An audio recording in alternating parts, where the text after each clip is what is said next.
আনিস ভাই, আপনার কাছে জানতে চাইবো যে আহ, নির্বাচন আসছে বা এই সরকার ক্ষমতায় আছে ১.৫ বছরের মতো বেশি সময় হলো। আমরা যারা সাংবাদিকতা করছি বা মিডিয়া গত ১৫ বছরের সরকারের তুলনায় অনেকখানি স্বাধীন রয়েছে বলে আপনি মনে করেন কিনা গত কয়েক বছরের তুলনায়? এবং এই সময়ে এসে আমরা আসলে ডক্টর মোহাম্মদ ইউনূস সরকারকে, ডক্টর মোহাম্মদ ইউনূসকে অনেক কিছুই আসলে বলতে পারছি। আপনি নিজেও অনেক এমন অনেক সমালোচনা করছেন যেটা হয়তো শেখ হাসিনার সরকারের আমলে করা সম্ভব ছিল না। আপনি আমার বক্তব্যের সাথে একমত কিনা? আহ, কিছু ক্ষেত্রে একমত, আবার কিছু ক্ষেত্রে আমি দ্বিমত আছে। জি। মানে এই যে আমাদের স্বাধীনতা ফিল করাটা এবং স্বাধীনতা না ফিল করাটা, এটা দুইটাই সত্য। স্বাধীনতা ফিল করছে এই ক্ষেত্রে যে এটা সত্য, শেখ হাসিনার আমলে যে ধরনের একটা আতঙ্ক ছিল, বিভিন্ন গোয়েন্দা সংস্থার আতঙ্ক ছিল, কাকে কখন তুলে নিবে সে ধরনের একটা ভয় ছিল।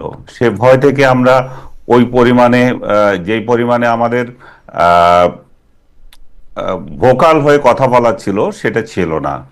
কিন্তু আবার আরেকটা জিনিস ছিল যে কথা বলতে যে বাধা পেয়েছি তা না, কথা বলেছি, কিন্তু এক ধরনের ভীতি কাজ করেছে। বর্তমান সময়ে যে ভীতিটা, সেটা কিন্তু এই এজেন্সিগুলোর ভীতি না, কিংবা সরকারের তরফ থেকে ভীতি না। বর্তমান সময়ের ভীতি হচ্ছে যে মব ভায়োলেন্স। এই যে সরকারের হয়ে নানা গোষ্ঠী তৈরি হয়েছে, এই গোষ্ঠীগুলো এক একটা ভয় দেখায় যে ওকে ধরো, একে মারো, এই কেন কথা বলে। এই যে এখন মোট কথা হচ্ছে একটা অরাজকতার সমাজ চলতেছে ডক্টর ইউনূসের আমলে। ডক্টর ইউনূস কাউকে হয়তো, কাউকে না, অনেকে হয়তো কথা বলতে পারছে না। পার্সোনালি আমি বলবো যে আমাকে কথা বলতে বাধা দেয়নি, কিন্তু উনি বাধা দিচ্ছে না, কিন্তু প্রতিষ্ঠানগুলো থেকে বাধা আছে। প্রতিষ্ঠানগুলো থেকে বাধা আছে মানে যে আনিস আলমগীরকে টক শোতে নিও না, কোথাকার কোন একজন ইউটিউবার বলে দিলেন, কিংবা যারা সমাজে বিশৃঙ্খলা সৃষ্টি করে ওই ধরনের ইউটিউবার যারা বিদেশে বসে বসে লেকচার দেয়, তারা বললো যে অমুককে নিও না। তো সেই টেলিভিশন ভয় পেলো যে না না, আমি কেন ওকে আর আনবো না। আমি নাম ধরে কয়েকটা টেলিভিশনের নাম বলতে পারি, কিন্তু এখন বলবো না সেটা, কারণ তারা নিজেরা জানে তারা কি কারণে আনতে পারছে না, এবং তারা অপরাগতাও প্রকাশ করে যে এই এই কারণে আমরা পাচ্ছি না। এখন দেশে এমন একটা পরিস্থিতি সৃষ্টি হয়েছে, ডক্টর ইউনূস হয়তো বাধা দিচ্ছে না, কিন্তু ইউনূসের হয়ে অনেক অনেকে আমাদেরকে বাধা দিচ্ছে, বলছে যে অমুকে আনো কেন, তমুকে আনবে না। তো সেই, এবং তাদেরকে মালিকদেরকে হুমকি দিচ্ছে, তোমার তোমার দুর্নীতি নিয়ে লিখবো যদি এটুকু করতে থাকো। তো সেই ধরনের একটা বাধা তো আছেই।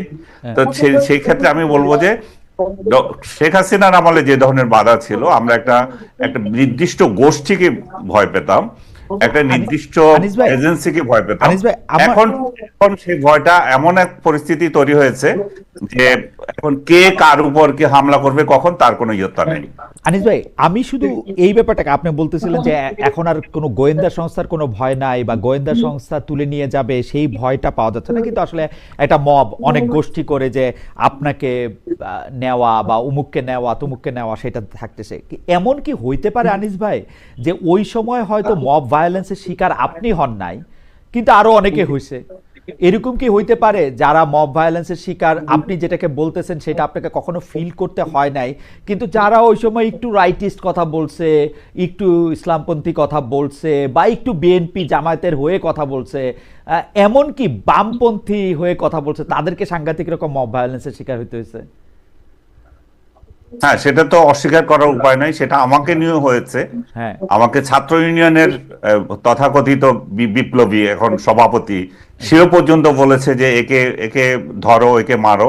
আমি নাম বলবো না, এগুলো এখন খুব আনপ্লেজেন্ট শোনায়। তারপরে সবচেয়ে বড় আরেকটা ঘটনা তো আমার চোখের সামনেই আমরা দেখতে পাচ্ছি, সেটা হচ্ছে সংগ্রাম পত্রিকার যে সম্পাদক মিস্টার আসাদ, উনাকে অফিস থেকে তুলে নিয়ে মবগিরি করা হয়েছে। ওখানে ছাত্রলীগ বা ছাত্রলীগ নামধারী লোকেরা গিয়েছে। সো এই খালেদ যেভাবে বলছেন আপনি যে ভিন্ন মতের লোকদেরকে করা হয়েছে মব ভায়োলেন্স, সেটা অস্বীকার করার উপায় নাই। আওয়ামী লীগ সেটা অস্বীকার করতে পারবে না, কিংবা আওয়ামী লীগের ছাত্র সংগঠন অস্বীকার করতে পারবে না যে তারাও মব ভায়োলেন্স করেনি। তবে ডক্টর ইউনূসের আমলে যে মাত্রায় মব ভায়োলেন্স হচ্ছে, সেটা ইতিহাসের সেরা। এবং সেদিক থেকে আমরা সবসময় বলে আসছি যে ইতিহাস যদি লেখা হয় মবের জনক হিসেবে ডক্টর ইউনূসের নাম লেখা থাকবে। কিন্তু আনিস ভাই, আমি একটু আনিস আলমগীর ভাইয়ের সাথে আমার একটু পরিচয়ের কথা বলি। আনিস ভাই আমার সরাসরি বিশ্ববিদ্যালয়ের বড় ভাই, অর্থাৎ সাংবাদিকতাতেও তিনি নানাভাবে আমার পথ প্রদর্শক, অনেক আগে থেকে তিনি সাংবাদিকতা করছেন। সেই দাবি থেকে আমি বলছি, আপনার এই কথার সাথে আমি একটু ডিফার করি আনিস ভাই, এই কারণে যে আমার মনে আছে যে 2023-এর জুলাই মাসে আমি তৎকালীন ছাত্রলীগের সভাপতিকে একটি শুধু প্রশ্ন করেছিলাম যে আপনি যে গাড়িটি চড়ছেন সেটি কোত্থেকে আপনি পেয়েছেন। যেভাবে আমাকে আক্রমণ করা হচ্ছে, শুধু আমাকে না কিন্তু আমার পুরো পরিবারকে, আমার মা আছেন ফেসবুকে, আমার মেয়ে আছেন ফেসবুকে, আমার স্ত্রী আছে, পুরো পরিবারকে যেভাবে আক্রমণ করা হয়েছে, এখনকার সময় আক্রমণ করা হয় কিন্তু সেইটাকে এখনো ছাড়া যেতে পারে না। নিশ্চয়ই ছাড়ায় যাবে, চেষ্টাটা জারি আছে। আমি দেখি জামায়াত বা বিএনপি বা এনসিপির যারা সমর্থক তাদের চেষ্টাটা জারি আছে। কিন্তু আমি খালেদ আপনার এটাতে সিম্পাথাইজ, আমি অস্বীকার করছি না যে তাটা করে নাই, আমার ওই ঘটনাটা মনে নাই তাই বলছি। কিন্তু ডক্টর আসাদ সাহেবের কথা মনে আছে, সিনিয়র সাংবাদিক, প্রেস ক্লাবের মেম্বার এবং বাংলাদেশের একজন বলবো আমি, এরকম একটা লোককে যখন এটা করেছে সেটা আমার মনে আছে। আপনাকে পার্সোনালি করেছে, আপনি আপনারটা মনে রেখেছেন। আমাকে পার্সোনালি যেটা করেছে বলছি না, ছাত্র ইউনিয়নের কতগুলো আমার জন্য করেছে। বিশেষ করে আমি যখন একবার একটা ইয়ে নিয়ে, রামপাল নিয়ে আমার একটা পজিশন বললাম যে রামপাল বিদ্যুৎ কেন্দ্র যেটা হচ্ছে, আমি মনে করি যে এটা সময়ের প্রয়োজনে বাংলাদেশের দরকার আছে, কারণ আমি এটা আমার মত রেখেছি। এবং আমি সেখানে বলেছিলাম যে এখন যারা রামপাল আন্দোলন করছে তাদের সিংহভাগ বামপন্থীরা করছে, কিন্তু হঠাৎ করে বিএনপি এখানে অংশ নিয়ে এটাকে অন্য মাত্রায় নিয়ে গিয়েছিল। এটা অনেকের পছন্দ হয়নি, তারা তখন আপত্তি করেছে। তো আমি এটা আপনার সাথে অস্বীকার করি না যে আমাদেরকে এইভাবে ট্যাগ দেওয়া হয়েছিল তখনও, কিন্তু আমি মনে করি না যে ডক্টর ইউনূসের আমলে যেভাবে হচ্ছে এবং যেভাবে বিচ্ছিন্নভাবে যাকে যেখানে যেভাবে পাচ্ছে ওইরকম মববাজি ছিল না। তখন আপনাকে মবগিরি করেছে বা ছাত্রলীগের কোনো এক নেতা আপত্তিকর কথা বলেছে, আপনার কিন্তু একটা ক্ষেত্র ছিল, আপনি বলতে পারতেন, আপনি তোফায়েল আহমেদকে ফোন করতে পারতেন, আপনি আওয়ামী লীগের সাধারণ সম্পাদক যিনি ছিলেন তাকে ফোন করতে পারতেন, বলতে পারতেন যে ভাই এটা হচ্ছে। তারাও সেটা ব্যবস্থা নেওয়ার মতো একটা সম্পর্ক ছিল আমাদের সাথে। এখন কাকে বলবো, কার বিরুদ্ধে কাকে বলবো, এটাও সেই ইন্টারেস্টিং পয়েন্ট আনিস ভাই। তো ব্যারিস্টার ফুয়াদের কাছে আমি একটু জানতে চাই যে ব্যারিস্টার ফুয়াদ, আমরা কিন্তু এরকম দেখি নাই এর আগে যে সাংবাদিকদের বা যারা কথা বলতেছে, যারা রাজনৈতিক প্রতিপক্ষ না, তাদেরকেও প্রতিপক্ষ বানাইতে। এইটার কারণটা কি আসলে? মানে সাংবাদিকরা তো আসলে হ্যাঁ আপনি বলতে পারেন 15 বছর ধরে শেখ হাসিনার সামনে সাংবাদিকরা খুবই নতজানু ভূমিকা রাখছে, কিন্তু নতজানু ভূমিকা রাখে নাই এরকম সাংবাদিকতা তো আছে।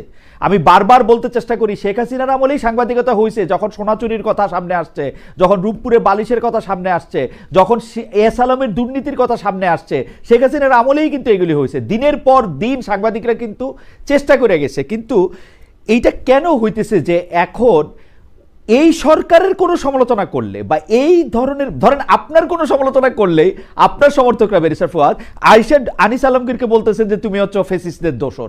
এইটার কারণটা কি আসলে, আপনার কি মনে হয় ব্যারিস্টার ফুয়াদ? যে সোসাইটি লম্বা সময় যদি এককেন্দ্রিক শাসন ব্যবস্থা, ফ্যাসিবাদ, স্বৈরাচার, অগণতান্ত্রিক আমলের ভিতর দিকে যায়, তখন সমাজ কিন্তু আপনার যথেষ্ট তার মূল্যবোধ হারিয়ে ফেলে। ফ্যাসিবাদের সবচেয়ে বড় ক্ষতি যেটা হয় সেটা হচ্ছে যে সমাজের ভিতরকার নাগরিকদের মধ্যকার যে সম্পর্ক, যে মর্যাদার সম্পর্ক, সম্মানের সম্পর্ক, গণতান্ত্রিক মূল্যবোধের সম্পর্ক, এই সম্পর্কগুলো নাই হয়ে যায়। তাই আজকে আপনি অনলাইনে কারণে অকারণে অথবা যে কোনো জায়গায় আপনি দেখবেন আমাকে নিয়ে প্রচুর মানে মানে ফেক নিউজ বানানো, কন্টিনিউয়াস গালাগালি, পাকিস্তানের দালাল ইসলামাবাদে করাচি পাঠায় দেয় প্রত্যেক দিন টিকিট ছাড়া, বিমান ছাড়া।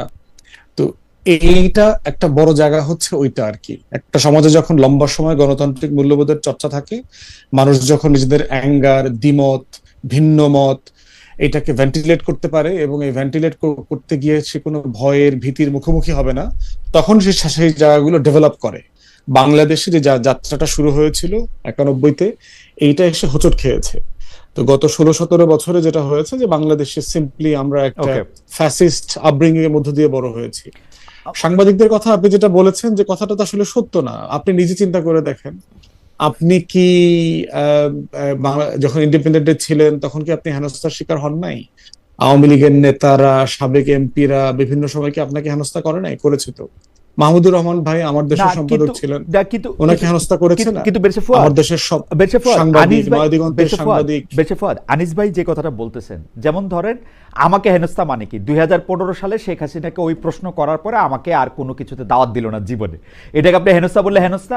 কোনো বড় পলিটিক্যাল লিডার আসতে চাইলো না অনুষ্ঠানে, সেইটা একটা হেনস্থা বললে হেনস্থা? সারাক্ষণ ধরেন আমার বিরুদ্ধে বিষেধাগা আর ফাইল তৈরি, আমি কবে কি বলছি সেগুলি, কিন্তু এই কথাগুলিও আমি আসলে বলতে পারতাম যখনই পাইছি, যখনই আওয়ামী লীগের কোনো মন্ত্রীকে পাইছি সেগুলি বলতে পারতাম।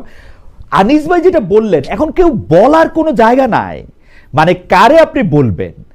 দেখা যাচ্ছে যে আপনিও আপনার কথাই বললেন অকারণে, মানে আপনার সাথে যুক্তিতে হয়তো পারতেছে না, যুক্তিতে হয়তো মিলতেছে না, কোথাকার কোন জায়গার কোন ভিডিও বাইর করে আমাকে 100 লোক জিজ্ঞেস করতেছে যে এইটা কি ঠিক কিনা, এইটা ওইটা কিনা, মানে এগুলি কি আসলে, মানে এটা কেন? না, এটা তো বললাম যে এই যে আওয়ামী ফ্যাসিবাদের কথা বললাম, যে টোটাল মূল্যবোধ তো মানে ডিক্লাইন করেছে। ডেমোক্রেটিক যে ভ্যালু সিস্টেম, এটা তো একটা কন্টিনিউশন লাগে। একটা জেনারেশন যখন আপনি তাকে সাপ্রেস করে রাখবেন, সে যখন তার অ্যাঙ্গার ভেন্টিলেট করতে পারবে না, দ্বিমত ভেন্টিলেট করতে পারবে না, তখন তো সে সুডো মানে আইডি খুলে আপনাকে, আমাকে অথবা অন্য কাউকে সে এটা করবে। অতএব এই জিনিসটার দায় হইলো পুরো ফ্যাসিবাদকে নিতে হবে। গণজাগরণ মঞ্চ কি একটা মব না বলেন? এখান থেকে কি বাংলাদেশে হাজার হাজার কোম্পানির তালিকা করা হয়নি? প্রত্যেক দিন অমুক ইসলামী ব্যাংককে ধরো, ইসলামী ব্যাংক হাসপাতাল ধরো, অমুক কোম্পানিকে অ্যাটাক করো, অমুক কোম্পানি ভাঙো, আমার দেশ জ্বালায়া দাও, নয়াদিগন্ত জ্বালায়া দাও, সংগ্রাম জ্বালায়া দাও, এগুলো কি মব ছিল না? আজকে এই যে আনিস ভাই বলছে না যে আমি তোফায়েল আহমেদ সাহেবকে ফোন করতে পারতাম, আমরা কি পারতাম? যারা বিএনপি জামাত করেছে, না, আমি যারা সেই আওয়ামী প্রশ্নটা, লীগের রাজনীতি আমি করে আমি নাই, আমি আমি তারা আমি কি সেই করতে প্রশ্নটা পারতো? করেছি। ইভেন খালিদ ভাই চিন্তা করেন, আপনি যদি বেক্সিমকো অথবা সালমান এফ রহমানের প্রতিষ্ঠানে না কাজ করতেন, আপনি কি এই লেভেলের অ্যাকাউন্টেবিলিটির সাংবাদিকতা করতে পারতেন? এটা কি আপনার দিগন্ত টিভির সাংবাদিকরা এই লেভেলের সাংবাদিকতা করতে আমার পারতেন? কাছে মনে হয় যে বেশে ফুয়াদ, এই প্রসঙ্গটা নিয়ে আমরা নিশ্চয়ই আরেকদিন আলাপ করব, তবে আমার কাছে মনে হয় যে বাংলাদেশের এমন কোনো টেলিভিশন ছিল না, আমি যে সময় সাংবাদিকতা করেছি 12 থেকে 19, যাদের সাথে শেখ হাসিনার সরকারের খুবই ঘনিষ্ঠ সম্পর্ক ছিল না। মানে এটা আমি যদি আজাদ সাহেবের টেলিভিশনে কাজ করতাম আপনি আমার একই কথা বলতেন, আমি যদি বসুন্ধরাতে কাজ করতাম একই কথা বলতেন, যমুনায় কাজ করতাম আপনি আমার একই কথা বলতে পারতেন। যারা যমুনা, বসুন্ধরা, আজাদ ভাই টিভিতে কাজ করেছে, একটু পার্থক্য আছে খালিদ ভাই, একটু পার্থক্যের জায়গা হচ্ছে আপনার স্বাধীনতাটা আপনি মেনটেন করছেন, সেটা আপনি এটাও জানতেন, এটা আমার অর্জন। যে কিন্তু এইটাতে যখন আপনি বলেন যে এটা সালমান এফ রহমানের টিভিতে কাজ করছি বলে, আমি এটা মানতে রাজি না। আমার চেয়ে বেশি সম্পর্ক দুইটাই আছে এখানে, দুইটা উপকরণ আছে। একটা হচ্ছে যমুনা টিভি, বসুন্ধরা টিভির সম্পর্ক, আজাদ সাহেবের সম্পর্ক শেখ হাসিনার চেয়ে কোনো অংশে কম ছিল না। এস আলমের টিভি ছিল না, তারপর ধরেন এস আলমের টিভি ছিল না, ক্ষমতার পার্থক্য, এস আলমের টিভি ছিল না, ক্ষমতার পার্থক্য তো আছে, ছিল, কিন্তু আপনার ধরেন এস আলমের সাথে তো আপনি সালমান এফ রহমানের তুলনা করতে পারবেন না ক্ষমতার জায়গা থেকে। একটা পর্যায়ে এস আলম ওয়াজ মোর ক্লোজ টু শেখ হাসিনা, এটার প্রমাণ আমরা নানাভাবে আরো সামনে দেখব, হতে পারে, আরো সামনে দেখব। এটা দুটো উপকরণই আছে, আরো সামনে মানে দেখব। যারা ধরেন স্বাধীন থাকতে চেয়েছে, জি, আবার ওই একটা রিজনেবল প্রোটেকশন ছিল ব্যাক অফ মাইন্ড, সেই জায়গাটার একটা কম্বিনেশন আপনার মধ্যে ছিল। অধিকাংশ জায়গাতেই সবাই সেলফ সারেন্ডার করে ফেলছে, সে স্বাধীনও থাকতে চায় না, শুধু চাকরি করেছে। সাংবাদিকতা তো চাকরি না, ইটস বিয়ন্ড এই প্রফেশন।